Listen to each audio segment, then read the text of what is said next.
میرا نام محمد کلیم خان ہے، ڈاکٹر محمد کلیم خان۔ میں king Edward medical college Lahore سے فارغ ہوں، اور میں گزشتہ 16 سال سے جو ہے وہ تقریباً ہیموفیلیا سوسائٹی کے ساتھ اٹیچ ہوں، اور میری ایک ٹریننگ ہے WFH کی طرف سے، ان لوگوں کی نے ہی میرے اوپر وہ کیا تھا خاص، تو رائل کالج سے میں نے ایک ٹریننگ فیلوشپ جو ہے ہیموفیلیا کے اندر کی ہوئی ہے۔ تو یہ میرا ایک تھوڑا سا وہ ہے تعارف کہ جس کی وجہ سے میں اورل سرجری جتنی بھی ہیں، یعنی فریکچر بھی ہم نے یہاں پر کیا ہے ایک، اور سرجری کے اعتبار سے میرے پاس ایک رحیم یار خان سے ایک پیشنٹ ایسا بھی ہے جس کا مینڈیبل نیچے کا جبڑا جو ہے وہ فریکچر ہو گیا تھا، تو ہم نے اس کی پلیٹنگ کی تھی یہاں پر، تو وہ بھی ظاہر ہے کہ اسی پلیٹ فارم سے ہوئی تھی، یہیں سے پیشنٹ ہمارا ریفرڈ تھا اور اسے ہم نے الحمدللہ کی تھی، اور وہ پیشنٹ میرے رابطے میں ہے، بالکل آتا بھی ہے، اسے دیکھتا بھی ہوں میں، اس کا ہم نے روٹ کینالز بھی کیا ہے اور اس کے فریکچر بھی کیا تھا۔ اس کی ڈائگنوسس جو ہے وہ ہوتی ہے سرکمسیجن کے وقت ہے موسٹلی، جب ہمیں پتہ چلتا ہے کہ بلیڈنگ ڈس آرڈر ہے اس کو۔ اس کے بعد خیر بتدریج ظاہر ہے سب کے علم ہے کہ ہیموفیلیا ایک ایسی بیماری ہے جس میں چوٹ لگنے کی وجہ سے یا کسی زخم کی وجہ سے خون بہنا شروع ہو جاتا ہے۔ تو ہمارا تعلق چونکہ اورل کیویٹی سے ہے، اور دانت جو ہے وہ دودھ کے دانت نکلتے بھی ہیں، پھر ٹوٹتے بھی ہیں، پھر پکے دانت نکلتے ہیں، گویا 3 مرحلے ہوتے ہیں۔ پہلا مرحلہ جب بچے کے دانت نکلنا شروع ہوتے ہیں، جو کہ 8-9 ماہ کی عمر سے شروع ہو جاتا ہے، اور 2 سال تک اس کی ڈینٹیشن کمپلیٹ ہوتی ہے، جسے ہم پرائمری یا ملکی ڈینٹیشن کہتے ہیں۔ اس دوران بھی خون جو ہے وہ نکلتا ہے۔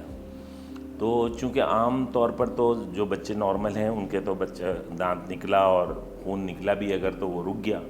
لیکن یہ بچے چونکہ بلیڈنگ ڈس آرڈر کا شکار ہوتے ہیں، ان میں فیکٹر 8، فیکٹر 9 اور فیکٹر 11 کی کمی ہوتی ہے، تو اس کی وجہ سے ان کی نگہداشت خاص طور پر بچوں کے اور والدین جو ہیں ان کو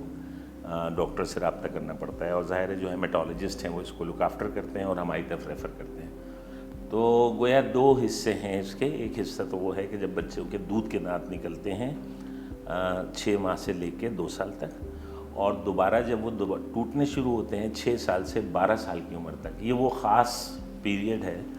جس کے اندر خون بہنا جو ہے وہ بہت نارمل سی بات ہوتی ہے، اور بچہ جو ہے وہ دانت ہلنا شروع ہوتا ہے تو خون نکلنا شروع ہو جاتا ہے، تو انہیں ہمارے پاس آنا پڑتا ہے۔ اور یا پھر یہ ہے کہ بچے جو شوگر کینڈیز وغیرہ ہوتی ہیں وہ اگر استعمال کرتے ہیں، میٹھا جو کہ سب سے بڑا سبب ہے کسی کے لیے بھی دانت خراب ہونے کا، تو وہ بھی اس کی وجہ سے ہوتا ہے۔ تو میرے پاس پیشنٹ الحمدللہ آتے ہیں ان کی طرف سے ریفرڈ، اور ہم ان کی کوشش کرتے ہیں۔ ہمارے پاس ایک بچہ ہے، حسنین خالد نام ہے اس کا، وہ بچہ بھی 16 سال کا ہے تقریباً، اور میں اس کو گزشتہ 6 سال سے دیکھ رہا ہوں۔ تو وہ سمجھ لیں کہ آپ اس کے دودھ کے دانت ٹوٹے بھی، اور وہ میرے پاس آیا۔ پھر یہ کہ بچے پریشان ہوتے ہیں کہ برشنگ کرنے کی وجہ سے خون جو ہے وہ مسوڑوں سے ظاہر زخم ہونے کی وجہ سے نکلنا شروع ہو جاتا ہے۔ تو اگر آپ اس کی کلیننگ جو ہے یا پراپر اس کا فالو اپ رکھیں ڈینٹسٹ کے پاس، تو پھر وہ آپ کو احتیاطیں بتاتے رہے گا کہ بھئی کس طرح آپ نے منہ کو صاف رکھنا ہے۔ جیسے کہ ہم نیم گرم پانی میں نمک کی کلیاں ایڈوائز کرتے ہیں نارمل لوگوں کو، تو ہم ان بچوں کو بھی کہتے ہیں کہ آپ نے اسی طرح ماؤتھ واشز سے، اور اگر میٹھا کچھ کھایا بھی ہے تو اس کے فوراً بعد اس کی صفائی ہلکے یعنی نارمل برش جسے ہم سافٹ برشنگ کہتے ہیں، تو اس سے جو ہے وہ احتیاط کی جائے، اور لیکن برشنگ ضرور رکھیں، اور اگر انہیں لگے کہ برش کرنے سے انہیں ڈر لگتا ہے، خوف آتا ہے، تو پھر وہ ہم سے رابطہ کریں، ہم ان کے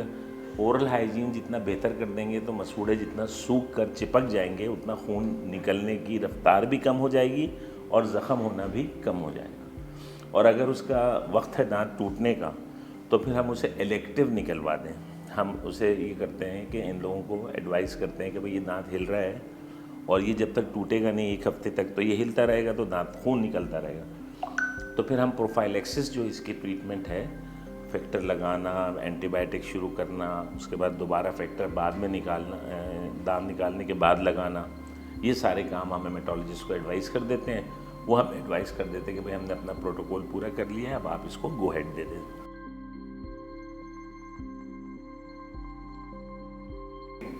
دیکھیں اس میں بالکل پین نہیں ہوتا، بالکل پین نہیں ہوتا، سوائے اس کے کہ بچہ کھانا کم کر دیتا ہے، ڈرنا شروع کر دیتا ہے، خوف زدہ ہوتا ہے جب تک کہ دانت ہلتا ہے۔ اگر آپ منہ کھلا رکھیں اور صرف سانس لیتے رہیں تو بچے کو کوئی تکلیف نہیں ہوگی۔ تو ہم ایڈوائس یہ کرتے ہیں کہ اسے فوری طور پر ختم اس طرح کیا جاتا ہے کہ آپ، کیونکہ خون جو ہے نا وہ جہاں جمع ہو جاتا ہے، جسے آپ ہیمارتھروسس کی بات کر رہے ہیں، تو جہاں پہ وہ خون جمع ہو جاتا ہے اسے نکلنے کی جگہ نہیں ملتی، تو وہاں پر وہ پریشر ڈالتا ہے، تو جو سراؤنڈنگ کے ٹیشوز ہیں اس کے اوپر پریشر آتا ہے، تو نروز کے اوپر پریشر آتا ہے جو کہ درد کا سبب بنتا ہے۔ لیکن منہ کے اندر معاملہ یہ ہے کہ دانت ہلتا ہے تو خون نکلنا شروع ہو جاتا ہے، لیکن وہ تکلیف دہ نہیں ہوتا۔ تو یہ ان لوگوں کے لیے ایک اچھی علامت ہے کہ وہ بے خوف ہو کر ہمارے پاس آئیں، اپنا دانت نکلوائیں اور چلے جائیں۔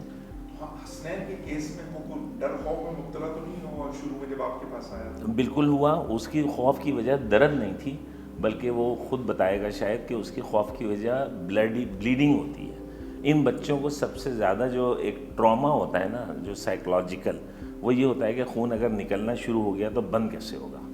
تو منہ کے معاملے میں بالکل ہاں، الا یہ کہ وہ کیڑا لگنے کی وجہ سے درد کرے تو وہ تو کسی کے بھی کرتا ہے،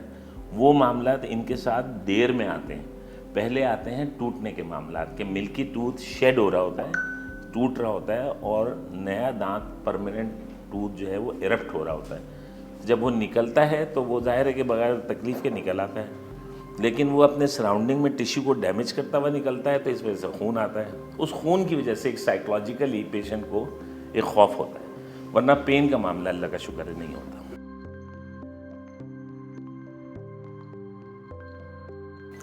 دیکھیں، بہت آپ نے ایک بنیادی اس معاشرے کا دکھتی ایک رگ کی طرف اشارہ کیا ہے۔ ہیموفیلیا کے بچے جب ہم نے دیکھنا شروع کیے تھے آج سے 16 سال پہلے، تو مجھے یہ اندازہ ہے کہ وہ بچے بیچارے ایک ہی گھر میں 2 سے 3 افراد بھی ہوا کرتے تھے، اور فیکٹر جو تھا وہ اتنا مہنگا ہے کہ ان کی استطاعت ہی نہیں تھی خریدنے کی۔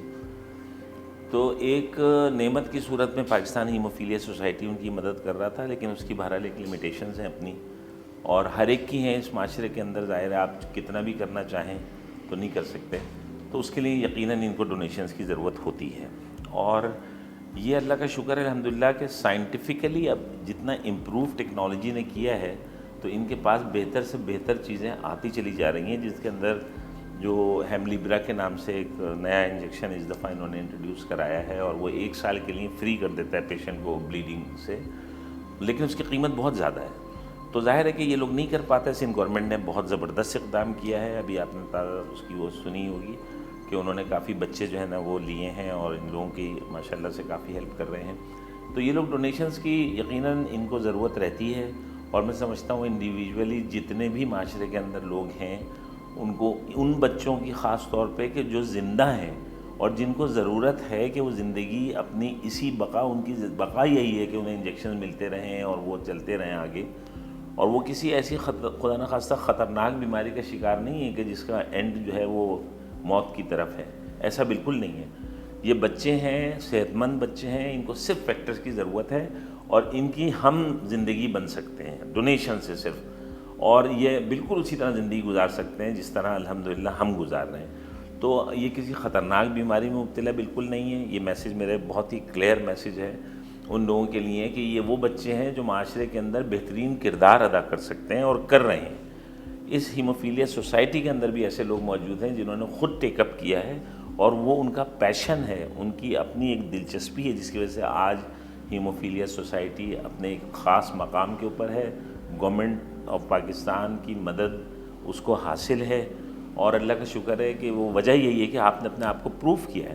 تو میں سمجھتا ہوں کہ معاشرے کا ہر فرد جو ہے، اگر وہ اس کے اندر اپنا کچھ نہ کچھ کنٹریبیوٹ کرے، تو یہ بہترین لوگ ہیں جو آگے معاشرے میں اچھا صحت مند کردار ادا کریں۔ جس تیزی کے ساتھ ان لوگوں نے میرے سامنے 16 سال میں ان کے پاس ایز اے نارمل ڈینٹسٹ شامل ہوا تھا، اور اپنی ایک ولز کے ذریعے شامل ہوا تھا، اور میں کسی معاوضے کے بغیر بھی شامل ہوا تھا، تو میں اندازہ لگاتا ہوں کہ ان کی جو ایک تیزی سے ترقی کی ہے انہوں نے، اور جو انہوں نے اب تک بہترین ایکوپمنٹس اور لیول چیک کرنے کے لیے بھی اب انہوں نے ایک ماشاءاللہ معاہدے مختلف لیبس سے کیے ہیں، اپنی مشینری بھی انسٹال کی ہے جہاں پہ یہ فوراً معلوم کر لیتے ہیں کہ اس کا لیول کیا ہے، تو اس سے ہمیں بہت مدد ملتی ہے۔ یعنی ہمیں یہ پتہ چلتا ہے کہ یہ پیشنٹ جو ہے مائلڈ میں فال کرتا ہے، ماڈریٹ میں فال کرتا ہے، یا سیویئر میں فال کرتا ہے، تاکہ ہم اکارڈنگلی اس کا علاج کر سکیں۔ تو میں سمجھتا ہوں کہ اب ان کے پاس سہولیات کافی حد تک موجود ہیں، لیکن گنجائش بہرحال بہتری کی موجود ہے، اور WFH نے بہت سراہا ہے، بلکہ انٹرنیشنلی ان کو ایک ریکگنیشن ملی ہے اور مختلف ملکوں کے ساتھ ملی ہے، تو اس کا مطلب یہ ہے کہ یہ آگے کی طرف جا رہے ہیں۔ اس میں راہیل صاحب کا بھی بہت بڑا کنٹریبیوشن ہے۔ 100%، میں بالکل اس بات کو آپ کی بات سے بالکل متفق ہوں کہ راہیل بھائی جو ہیں وہ انہوں نے جتنی اس پہ محنت کی ہے، اور میں سمجھتا ہوں کہ شاید وہ نہیں کر سکتا کوئی اور شخص، تو ایک پوری ٹیم انہوں نے جمع کی ہے۔ گائنیکالوجسٹ ہمارے پاس موجود ہیں، ہمارے پاس گیسٹرونٹرولوجسٹ موجود ہے، ہمارے پاس ڈینٹل سرجن جس کی میری اپنی باہر سے ٹریننگ موجود ہے، تو وہ انہی لوگوں نے مجھے بھیجا ہے، تو انہی کے پلیٹ فارم سے میں گیا ہوں۔ تو میں سمجھتا ہوں کہ ان لوگوں نے اپنے آپ کو جتنا بھی تیزی کے ساتھ امپروو کیا ہے سائنٹیفکلی اور ٹیکنالوجی کے وائز، تو میں سمجھتا ہوں اور کسی نے نہیں کیا۔